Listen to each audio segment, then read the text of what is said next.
Hi, my name is Rachel Lubke. These are my educational dispositions for Grand Canyon University class EDU 525. So the first question is, what dispositions do I possess that I think will make me a successful teacher? And the first one that I think I possess is modeling integrity by my words and actions. I'm very cautious around kids about what I say and do because I know they are monkey see, monkey do. So if they see me being a friend, being kind, telling the truth, being honest, they're more likely to value those as well as they grow older. I also believe that all students can learn.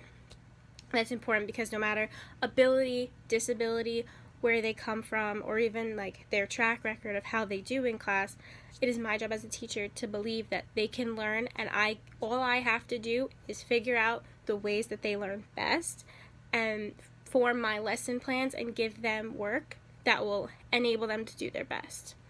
And another disposition that I think I possess is that I'm sensitive to the individual learning needs and abilities of the different students that I'll have.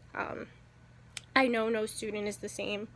No two are alike. Everybody learns at a different pace on a different level. Some people learn in different ways, and it's my job to understand that. And I think that's something I possess, just knowing between me and my siblings. We all learn differently, but so far we've all had great teachers who have helped us learn in the best ways we can. Some dispositions that I think I need to work on before I get into the classroom are recognizing reflection combined with experience leads to growth as a professional.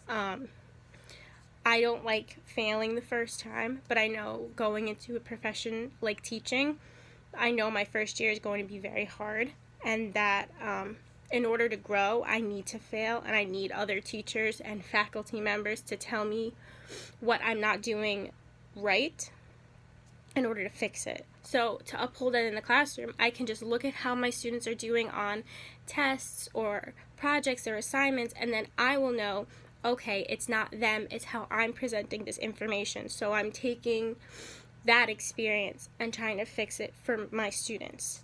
And another one that I think I need to fix before my first year of teaching is exercising sound judgment and ethical behavior. For myself, I know what to post and what not to post on social media. That's not a problem. This is more of an in-classroom thing because I don't want my students to feel like I'm pinning something on another student because I heard it from them first. I want to show them that I listen to both sides. So exercising sound judgment and ethical behavior. If two students are arguing, I'll take them both to the side and talk to both of them and have them explain it to me.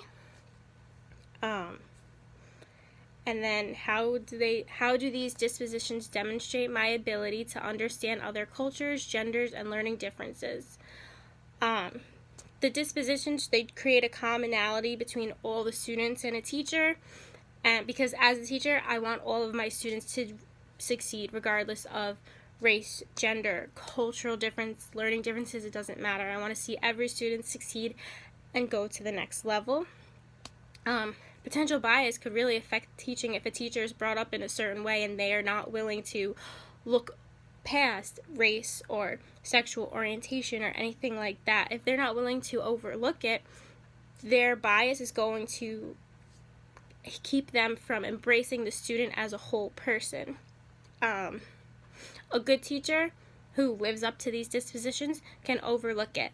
And a bias will create tension between the teacher and the student, and then if other students in the class see that tension and catch on to it, other students might also begin to feel that way and act that way towards the student, and that's what we don't want because it's unfair treatment.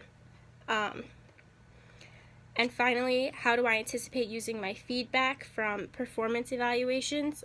I plan on using it all as constructive criticism. I fully believe that we as teachers need to constantly be evaluated in our ways of teaching, our methods that we use, the way we speak to our children, the materials we give them to help them learn, because things are always changing, and sometimes we might miss a professional development and we miss something big. So if we're being evaluated, we will be able to get that criticism that we need or those extra tips to make us the best that we can. So I plan on just using it as building blocks to my best self, my best teacher self, my best, just my best self.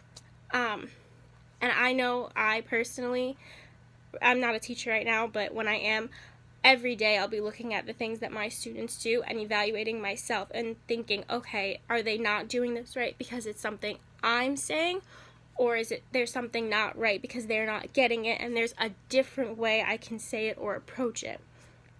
So those are my educational dispositions, and I hope to grow better as a teacher.